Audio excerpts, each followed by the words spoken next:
Kanye West is a successful producer, businessman, and rapper who shaped the way music sounds today. Throughout his entire career, he innovated the way music sounds and made business ventures seem effortless. Kanye has always been a polarizing figure, but he was always loved and praised by fans and collaborators. He even reached billionaire status with his sneaker brand Yeezy and catalog of music, which is considered some of the greatest ever made, but slowly by surely, his entire empire collapsed from right underneath him. Before known as a successful rapper, producer, entrepreneur, and many more, Kanye Omari West was born in Atlanta, Georgia on June 8, 1977. His parents split up at a young age, causing Kanye to move to the south side of Chicago, where he was introduced to poetry, art, jazz, soul, and books. Kanye was introduced to music producing using the N-Sonic ASR-10 and found his love for it, learning his iconic soul sampling chipmunk sound at a young age. Kanye enrolled into Chicago State University, but while producing for local Chicago artists, he realized his talent is in music and dropped out of college to produce music full-time.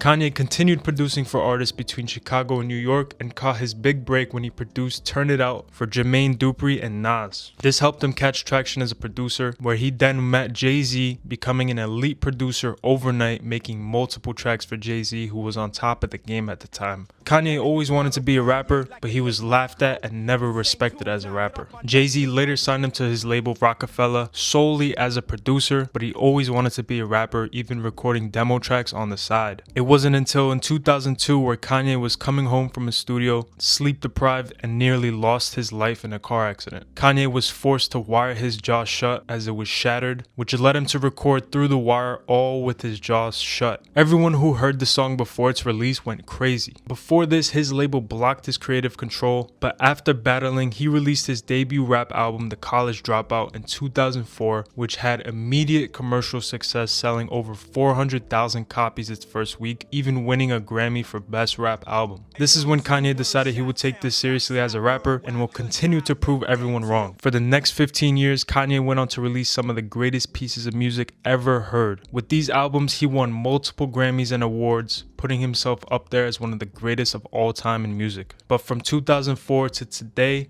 Kanye went on to constantly diminish his name. In 2005, Kanye went on live air after Hurricane Katrina, saying George Bush doesn't care about black people. George Bush doesn't care about black people. Instantly sparking outrage. And Kanye refused to apologize for it. He would publicly complain about the Grammys and MTV. He had multiple public statements that caused the media and fans to call out his ego and narcissistic behavior. And after his mother Donda passed away in 2007, his behavior only got worse. He withdrew himself publicly and set an emotional tone in his 2008 album 808s and Heartbreaks, which was criticized initially but is now loved. He publicly found his comeback after the album release, but not in a good way. Kanye went on to interrupt Taylor Swift's 2009 VMA acceptance speech, which caused outrage. He would make more comments calling himself a god and the best ever, but at this point it was normal to see this from him. After Kanye proved himself in music, he founded his brand Yeezy in 2009, partnering with Nike to create the Air Yeezy 1, which sold out instantly, and he continued to work with Nike until 4 years later in 2013, he left Nike after the lack of creative control and royalty sales split. He partnered with Adidas in 2013, where he received full creative control and ownership, dominating the shoe industry, creating a ridiculous demand for Yeezy shoes, and in just a couple years, Yeezy generated billions in revenue, making Kanye the second rapper billionaire after Jay-Z. But Kanye was still pulling Kanye things. During his Yeezus album tour, he would talk on stage for over 20 minutes about nonsense. He would have public meltdowns over Twitter, cancel tours, he would criticize other artists who fans thought he was close with, he would go on to support Donald Trump, he would say slavery was a choice, he would reveal private details about his friends, family, and his ex-wife at the time, Kim Kardashian. He would publicly attack his ex-wife's new boyfriend, but it wasn't until 2022 where his entire brand and empire collapsed. Kanye went on to make multiple anti-Semitic comments on social media and in interviews. He continued to double down on these comments, even praising him.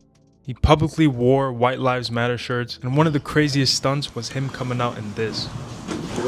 After all of this, Kanye lost pretty much all of his partnerships with Gap, Balenciaga, Vogue, Foot Locker, TJ Maxx, MRC, Def Jam, and even Peloton removing his music from their equipment. But the biggest of all was Adidas dropping their decade-long partnership with Yeezy, which caused Kanye to lose his billionaire status overnight, and that definitely hit the hardest. Fast forward to now, early 2026, Kanye has pretty much been exiled from the fashion and music industry, losing majority of his fan base and celebrity backing. He now releases music under his own Yeezy brand and still runs his clothing brand where he has the backing from his diehard fans, but it hasn't been looking good for Kanye. He hasn't shown signs of a comeback and no one wants to work with him. Nearly every single person he was working with at one point has created complete separation from him, but when it comes to his music, he's still known as a legend. But that's the downward spiral of Kanye West, and if you enjoyed that story, be sure to subscribe for my next one, and I'll see you over there. Peace.